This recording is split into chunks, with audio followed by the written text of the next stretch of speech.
हमने देखा कि हालिया जो दहशत गर्दी हो रही है या पिछले 10 साल से जिस दहशत गर्दी का पाकिस्तान को सामना है, उसमें बार बार ऐसे शवाहिद हमारी फोर्सेस की जानिब से, हमारी फॉरेन मिनिस्ट्री की जानिब से ये सामने रख दिए गए हैं। कई डोजिए भी दिए गए हैं जिसमें दिखाया गया और बताया गया प्रूफ के साथ कि किस तरह से भारत मुसलसल ये कोशिशें कर रहा है कि किस तरह से दरअंदाजी की जाए, चाहे फिर उसमें कुलभूषण मामला है या सो ऑन, और जो दीगर ख्वारिज इस वक्त हमारे नाम सामने आते रहते हैं वो इन्वॉल्व हैं।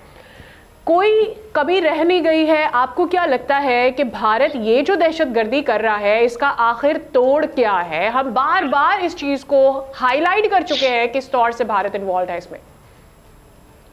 जी हाँ, बहुत शुक्रिया। देखिए, मेरा ख्याल में जिस तरीके से डेवलपमेंट्स अभी हो रही हैं और जिस तरीके से इंडिया एक्सपोज हो रहा है, और रिसेंटली जिस तरह ट्रांसनेशनल रिप्रेशन में वो एक्सपोज हुआ है, एस्पेनाज में इन्वॉल्व था, कतर में वहाँ पे है, और फिर डिसइंफॉर्मेशन है, प्रोपेगेंडा, फेक न्यूज़ इसमें है, और बहुत सारी एक्टिविटीज़ में इन्वॉल्व है, और ख़ास तौर पर पाकिस्तान स्पेसिफिक है। और 1947 से है। 1950 में अफ़गानिस्तान के साथ इनका एक अंडरस्टैंडिंग हुई थी, वो दोस्ती का मुआहिदा हुआ। उसके बाद से अफ़गानिस्तान और इंडिया दोनों ने मिलकर पाकिस्तान को डिस्टेबलाइज करने की कोशिशें करते रहे और अभी भी कर रहे हैं। अभी देखें, हम पाँच डोजियर जमा करा चुके हैं। लास्ट हमने डोजियर जमा कराया था 2022 में, और पहला था 2009 में जब शर्म और शेख में प्राइम मिनिस्टर गिलानी और फॉर्मर प्राइम मिनिस्टर सिंह थे, वहाँ पे उनकी मुलाकात हुई तो, और उसमें स्पेसिफिक बलूचिस्तान का जिक्र था।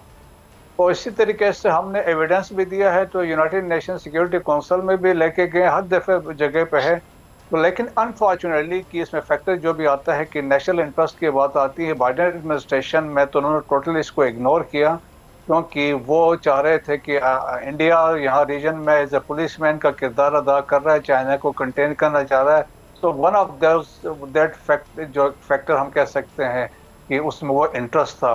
बट रिसेंट एडमिनिस्ट्रेशन के साथ हमने थोड़ी सी उसमें तब्दीली देखी है, जहाँ पे ट्रम्प बात कर रहा है पीस की, तो वहाँ पे मेरा ख्याल में एक फैक्टर जो है प्लस साइड पे हम देख सकते हैं। तो अब पाकिस्तान के पास एक मौका है, अपॉर्चुनिटी है। हमने शरीफुल्लाह को भी हैंड ओवर कर दिया है। अब रिसेंट जाफर एक्सप्रेस अटैक पे यूनाइटेड स्टेट्स ने भी कंडम किया, यूनाइटेड किंगडम ने, यूरोपियन यूनियन, तमाम इंपॉर्टेंट कंट्रीज ने किया है। Most importantly United nation security council ने कंडम भी किया है। इंटरनेशनल कम्युनिटी को कहा पाकिस्तान की मदद की जाए, और उन्होंने कहा those involved must be brought to justice. तो वो भी सारे फैक्टर्स हैं।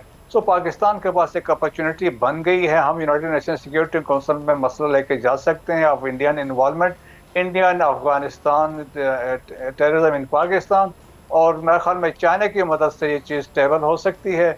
और एक वो है, और एक हम डोजर भी बना के लेके जा सकते हैं इंटरनेशनली, यूनाइटेड स्टेट्स को भी कॉन्फिडेंस में ले सकते हैं। और मोस्ट इम्पॉर्टेंटली अफगानिस्तान के अंदर जो सिचुएशन डेवलप हो रही है, अभी जो डिवीजन, जो फ्रैक्चर या क्रैक्स नज़र आ गए हैं, हक्कानी ने रिज़ाइन कर दिया एज इंटीरियर मिनिस्टर, वो खुद अपने स्ट्रांग होल्ड में चले गए हैं। सो नॉर्थ साउथ जो कहते हैं ना कि कंधार काबुल की डिवीजन हो चुकी है, और जिसमें और बहुत सारे जो लीडर्स हैं, देखें मुल्ला याकूब ऑलमोस्ट अलग हो गया है, गनी बरादर अलग हुआ है, सतनकजई अलग हुआ है, और इसके बाद मुल्ला हसन जो है वो अलग हुआ है। तो जो अफगानिस्तान का मैं मुस्तकबिल देख रहा हूँ कि बहुत ख़तरनाक सिचुएशन लाइकली बिल्ड होने लगी है, क्योंकि डिवीजन होगी और इसमें एक सिविल वार की तरफ जाएंगे। तो मेरे ख्याल में हमारे लिए भी एक अपॉर्चुनिटी एग्जिस्ट कर सकती है कि we can address this situation, इसको सिचुएशन के देखते हुए। सब्सक्राइब करें और बेल दबाएं ताकि कोई खबर रह न जाए।